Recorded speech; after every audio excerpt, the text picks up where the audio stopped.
I think business owners need to stop and recognize those small wins, because quite often just leaving employment and creating a solution that allows you to have your own business is a huge win in itself, a huge success. So I don't think success is an end point. It's just a feeling along the journey.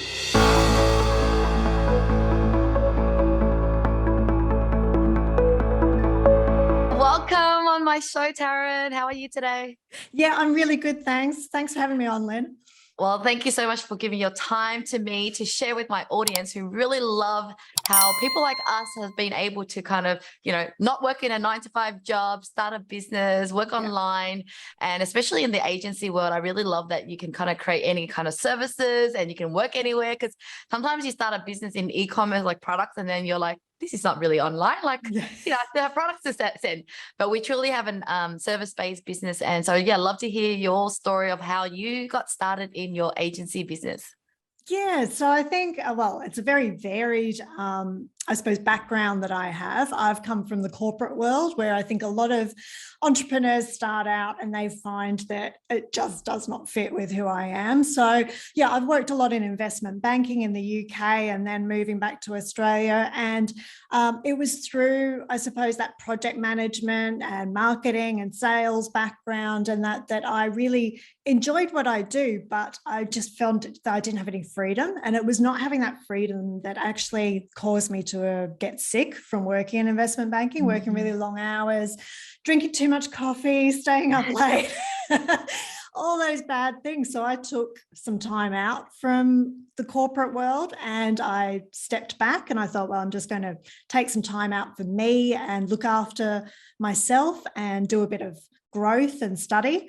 And I actually spent a couple of years studying nutritional therapy and naturopathy. And it was through sort of that I found was educational experience for myself. But when I actually came to working as a naturopath and nutritional therapist, I was like, this isn't what I love. What I love is the business side of things. I love growing the business and getting in there and developing it. So that didn't last very long. But after working as a nutritional therapist, I sort of moved on into the world of business development and helping other people grow their businesses. I love systems. I love automation. I just love what you can achieve in your business, with just the right sort of tech stack and things like that. You can pretty much put a system and an automation around everything that you do. And so I loved that. And it was a really good way for me to be able to step into businesses and through my own freedom of having my own business, help others to grow theirs. And the thing that I loved about doing that kind of work was the freedom that I could do it from anywhere. I was traveling in a caravan around Australia in remote outback parts of Australia, sort of working on people's marketing automation and email marketing. And I think it was through that freedom of having my own business, but then also helping others with growing their own, I saw what potential is available for business owners to be able to just grab a laptop and start a business. You don't have to start out with a massive team. You don't have to start out with a lot of experience. You can learn anything these days off YouTube, off Google, the world that it's this endless opportunity out there, which I just think is so inspiring for people. So I think it's through doing that myself and then seeing that, when I came together with my business partner, Erin, who's also family, and she's based in the UK, we saw that bringing together different skill sets, how we could achieve so much more holistically for business owners by not just relying on my skill set, but relying on the skill set of bringing together lots of other people as well that have strengths in different areas. And that's really how the agency formed, I think. We just sort of fell into this. It wasn't a plan. It was just we saw this opportunity that we could help businesses. And then I suppose it evolved even further from then, that we found that we were spreading ourselves too thin by trying to be everything to everybody. What were you selling at the time? What were some of the services that you started with? Yeah, so we were doing a lot of content creation for businesses, producing email marketing automation in terms of not just the tech side of it, but the actual sales psychology of nurturing people through great copy and content, through email nurture sequences, and providing that sort of sales funnels and lead magnets and things like that. So I think we were offering great services. We just felt our attention was so divided, trying to help so many different types of businesses. And so it was actually when COVID hit, when the pandemic sort of hit, and we all sort of, you know, everybody went into a bit of a panic, didn't they? Yes, I did too. Yes. Oh my gosh, we weren't expecting this. But we just found that, I suppose, we could feel clients pulling back, going with uncertainty about what was happening in the world. And, well, should we be plowing more into marketing, or should we be, you know, stepping back with services that they were outsourcing and stuff. And I think just feeling that shift in energy in our business made us all sit and stop and think, well, what are we really here to do? Is it really just to make money and to, you know, provide services to people, or do we want to have a bigger impact in the world? And that was when we all came together and looked at our Instagram feeds, and we were like, we are all obsessed with animals. Like, we're all pets. I love it. We've all got pets. They're all like our babies. And I suppose that's when we were like, this is just a no-brainer. We should be working specifically in the pet industry. And we already had some pet brands as clients, and they were the ones that we were really loving working with and excited and inspired about the campaigns that we were developing for them. And I think it's just the lesson I learned from that was just, you know, it's okay to evolve. You don't have to stick with what you started out with as a business owner. That's what's so great about owning your own business, is you can evolve as your understanding of what you love and what lights you up. You can evolve with that. You don't, whereas when you're working with an employer, you have to sort of stick with where they're driving things, where the growth of the business is going. So I think that's that whole, other than the lifestyle freedom that you can create with your own business, it's also that freedom to just evolve with what lights you up. Yeah, I love that story. And so with Pet Creative now, I guess, what specific services do you offer, or is it still diverse, but it's just niching in the pet industry? Yeah, so I think, again, like I was saying, with evolving, as you grow, you get clearer and clearer on where your strengths lie. And, you know, it all comes back to, you know, not people pleasing, you know, not going and trying to provide everything to everybody, but realizing this is where our strength is. This is what we love to do. And then developing partnerships to bring in other services for our clients that we don't want to be spending our time doing. So we've really started to do that whole, I think a lot of businesses are seeing this as well now, that it really helps to go, you know, an inch wide and a mile deep with niching. And we thought that niching to be pet industry or pet brand focused was the end goal, but actually that was just the first step. It was after that we realized, no, actually we now want to niche in our services and really go a lot more narrow with what we're providing. So the core of what we do is email marketing. That's what we love. You know, creating ways of connecting with people through their inbox, not just with newsletters and that kind of content, but also with nurture sequences and email automation for e-commerce stores, because we believe you can create a lifetime of connection with your audience through email marketing automation. So I think that's where our strength lies, and that's what we love as a team. We do touch on other things, like we create content that goes in those emails. So like we have copywriters that create amazing blogs that are really have a lot of personality to them, that are fun to read, that aren't just your bulk standard copywriting blogs.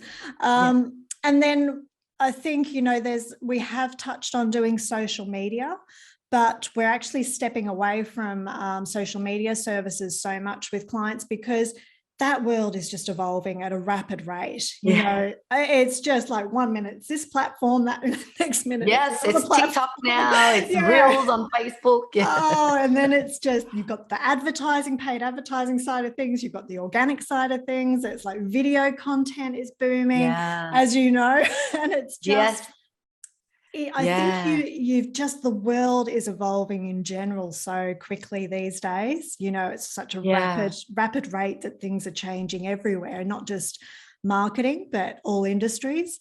I think you have to sort of put your hand up and own your niche and go, this is what we're good at.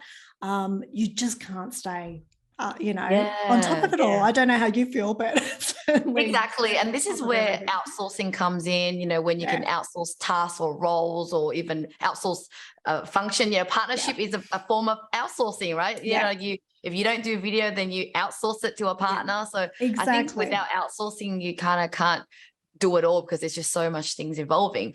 So yeah, a lot of times our audience always wondered like, okay, how do you actually get your clients in the first place? So you came up with the idea, okay, I want to do, I guess, I want to help business owners. You knew that. And so what was your journey in getting some of your first few clients?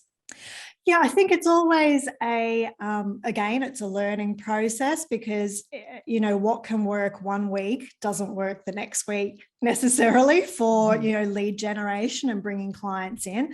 To be honest, we started out on Upwork. We, you know, as freelancers, we positioned ourselves on Upwork that these are the areas that we can provide assistance with your business.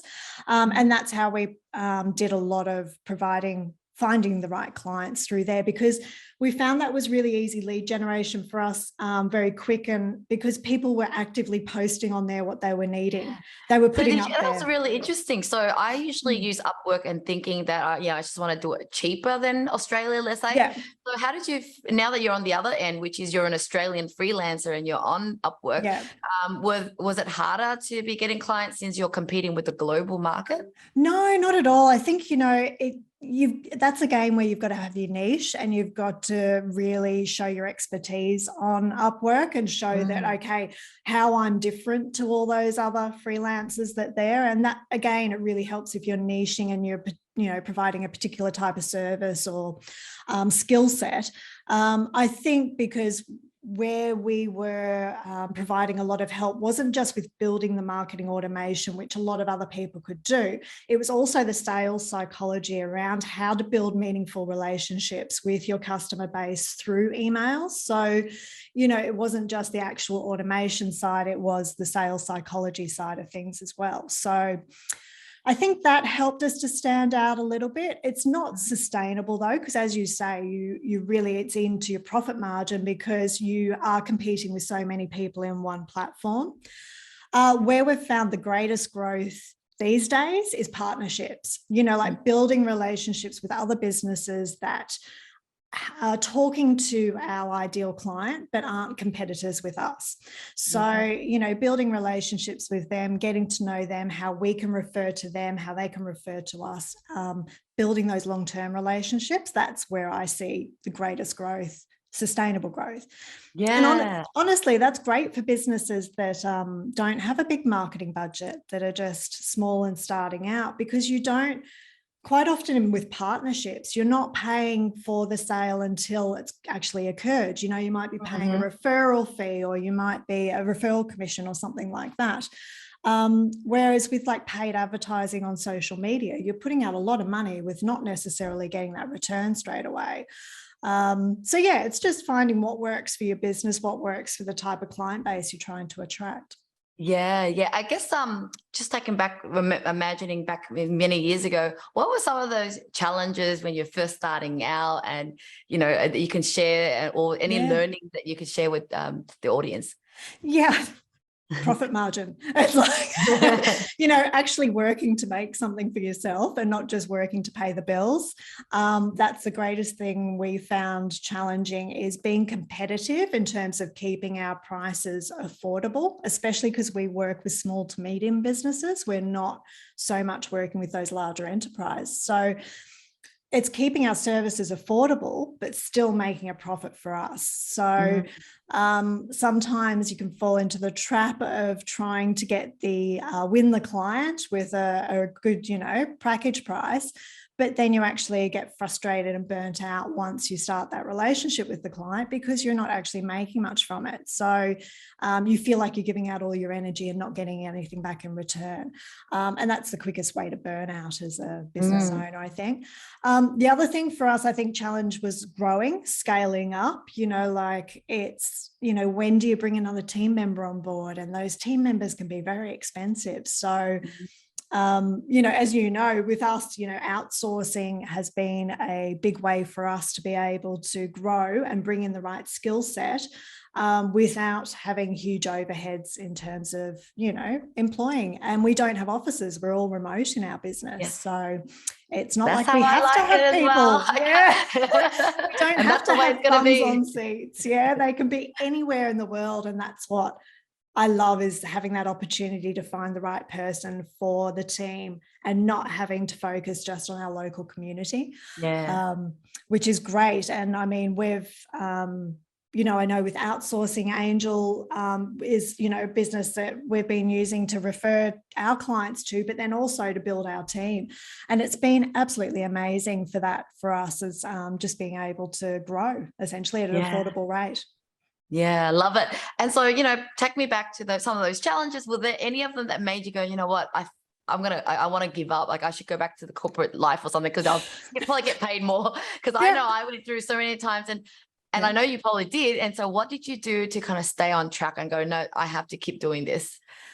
I'm very grateful that I have an amazing business partner. I think it's, and we complement each other in terms of we think differently. We don't think the same. So we're never competing in terms of, well, competing is not the right word, but we're never competing in terms of our roles within the business. We both have our strengths and we lean into those.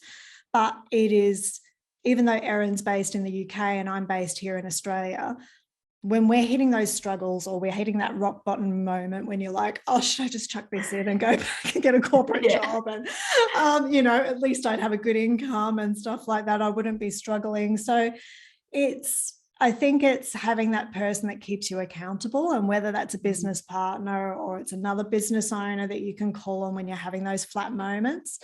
But somebody that holds you accountable and says, look, it's not that we need to chuck it in and give it up. It's just this is the uncomfortable part that's pushing us to evolve to where we need to be next. It's the way we see it. It's not a challenge. It's not a fail. It's not a failure. It's not a challenges are just pushing you to grow to that next level. You can't stay in your comfort zone. That's not what we're built for. Humans are meant to keep evolving and growing and feeling challenged and having highs and having lows. That's how we grow. And I think, to me, it's just having the right support network around you, those people that you can be vulnerable with, you can be authentic and just go, look, this is really tough. I'm struggling. And talk it out. And there's always solutions. Like we've found, it's just, okay, that last challenge was pushing us to niche further in not providing so much, but actually bringing in partners that can provide those things and focusing on what we're good at and what we do well and what we love doing. So, and I'm sure there'll be, the next challenge will be a lot. And that's the myth there. I remember starting out and I was thinking, if only I get to here and then there'll be no more problem. And I realized every year it's like we're passing our, grade 1, grade 2 in school or something. It's more harder and more challenging. But then you realize it's a pattern. It's like it's always going to be a new challenge, and then you grow and you're smarter than the last year. So and I don't think business owners stop and give themselves enough credit. Like we work with business owners, not just on services, but coaching and consulting, because a lot of small business owners just can't afford to outsource stuff when they're first starting out. Like it's a step that they come to at some point in their business, but quite often they're starting out just doing everything themselves. And it's the coaching and consulting that I think you start to see business owners don't stop and give themselves enough credit for how far they've come. You're always looking for that next level of sales or the next level of growth, or I should be doing this because everybody else is on TikTok, so I need to be getting my ass over onto TikTok as well. It's like, and there's that constant pressure to be more. But instead of just stopping and going, well, if I look at where I was a year ago, I've, left employment, I've grown a business, I'm doing everything myself, I'm learning all these new skills. And it's just stopping and recognizing how much you've achieved, I think, sometimes. Yeah, And I totally celebrate agree the with win. you. Yeah. And sometimes just understand what is success, what does it mean to you? Because I mean, I've seen companies and businesses that grow in size and yet Yeah. they have less time, less profit. Yeah. And, you know, like, and I think that it's also because they're just so caught up in more and work, Yeah. work and not really stopping. Yeah. And for me, it's like I need time to travel. And if I can find time and have money to travel, that means I am successful. Like I'm happy that way. And that is my definition of success. So what's your definition of success? I think Tarryn? for me, it's freedom. You know, like I love to travel. One of my greatest values is new experiences. And I've traveled the world a lot and lived in many different places. But I think now I still love the travel, but I also get that joy from new experiences through the business because, like I was saying, it's constantly changing. We're constantly evolving. So that's a new experience all the time. But I think for me, it's just that freedom to choose, you know, to be able to go, okay, I want to have next week off because I want to go do this, and be able to block out your calendar and go, I'm stepping away for a week and do it. To know that you can step away and the business will just keep running and making money and growing without you necessarily needing to be there every minute supervising. And, you know, that's not what any of us want to be doing, I don't think. So I think it's just that freedom to pick and choose. Like my husband's Scottish. So just to have that freedom that, okay, we can live in Australia this year, but maybe next year we might want to live in Scotland or something, or we might want to go spend a year in Italy or something. So that freedom to choose. And that's why I insist on having a remote business and not having offices and things like that. So. Yeah, I feel like we've already succeeded the fact that we can work from home remotely. You know, like I know my husband is in the manufacturing world for the last 20 years and he just kind of like wishes he could just go anywhere and do anything. And I think that's the one thing that I feel like we already have, you know, ahead of a lot of different types of businesses, the e-commerce, the retail stores, right? They're all kind of caught up. Yeah. I definitely think that. And that's what I was saying, you know, I think business owners need to stop and recognize those small wins, because quite often just leaving employment and creating a solution that allows you to have your own business is a huge win in itself, a huge success.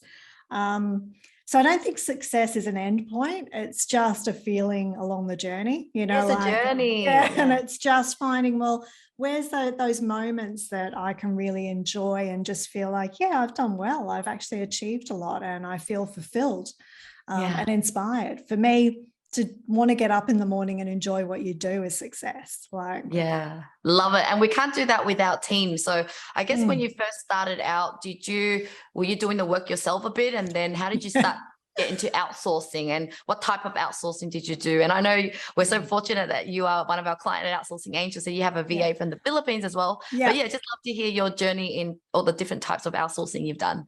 I think like I was saying, without Upwork is something that we started off initially. So but not only were you a provider, you were also hiring people. Too. So I think similar to your own story that, you know, like seeing that, okay, somebody needs this, you know, package of work done. I can do this bit, but I'm going to pull somebody else in to do, you know, the website build or something like that, because I know that I can charge this much to the client, I can earn this much myself, and I can still hire somebody to do the bits that I don't know how to do. So I think that was my first real experience of outsourcing, I suppose, on a regular basis and building a business with outsourcing. Yeah. And you started off as project-based then? Started off as project-based. And then when we grew to sort of going, okay, now we want to be a bit more of an agency model rather than those one-off projects, our next step was, okay, how do we create recurring income here? How do we get clients in and keep them in on monthly packages rather than this, okay, one project in, now we've got to find another project, which just keeps you, I think, stuck in a little bit of, frustration, and then also just stress about where's the next income coming from. So moving on to monthly recurring packages, I suppose having that recurring cash flow then allowed us to go, okay, we know we've got this level of business now. If we bring in 3 more clients or something onto these recurring monthly cash flow packages, we know that, okay, we can afford then to have another team member on board to help us out.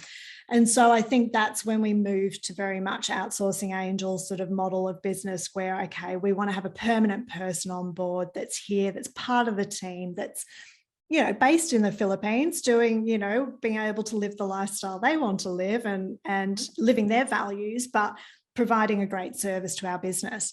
And it's been the best thing we ever did, because having, you know, I think sometimes when you use platforms like Upwork and that, they're very flexible in that you can just post a job and have somebody there, you know, within an hour, you can have somebody working on that project. But there's a lot more security and stability with having, say, a virtual assistant like we have with Jez from Outsourcing Angel, that, you know, she's there, she's a member of the team, she knows our systems inside out, she knows how our brand needs to be represented on social media and with our clients. We know we can consistently rely on her to be there every day. Whereas with Upwork, somebody can be working on your project and they can be gone the next day, you know, like that's they can just disappear. And when you need them, they might be busy on something else. So that's the catch with the project base versus like a more integrated team member. Yes. Yeah. So I think while the flexibility of Upwork is good if you've got stop-start sort of packages or projects that you're working on, but I think when you've got that, you know, regular recurring business that's going on and you know you need that stability from your team, then I think, yeah, definitely having a full-time virtual assistant has been great. And we love it that, you know, you can go, okay, we need a virtual assistant for the project management and administration side of things. So we hire that person that fits that skill set really well. But now we need a virtual assistant that's got more of a tech background, you know, and they know how to use lots of different apps and systems. So we can bring in the right people with the right skills. Yeah, I love it. Well, we're going to wrap it here because it's almost 30 minutes. And I love talking to you. We can, you know, we've been fortunate to be able to talk a lot lately. We're talking about partnership and how us two can actually work together as well on Dawn Media Productions, my other agency. I guess just to wrap it up in terms of how do people connect with you? And then finally, I guess like one key takeaway you want to for others who are thinking about starting a business or maybe in a business and needing some motivation. Yes, sure. So if people want to get in touch with me, it's the best place to go is our website, which is Pet Biz Creatives. And we have a quiz on there that they can go and do that helps them to assess the different areas of their business and where they can get the most growth quickly. But then, just reaching out to me on LinkedIn as well. I always love to connect with people and hear from other people in the community. I think probably the one key takeaway I would say, and one of the biggest realizations for me as a business owner that made a difference was realizing that challenges aren't something that business owners should try and avoid. You know, I think there's this perception out there that, especially with social media, that everybody's got their stuff figured out and that they're all successful and they're all just doing amazing and they never have a sleepless night or something about their business, and it's just not real. I think you've just got to realize that as a business owner, the challenges come along to get you to grow to that next level. And it's leaning into it and just having that support network around you that you can be vulnerable and open with about challenges you're experiencing and get that support.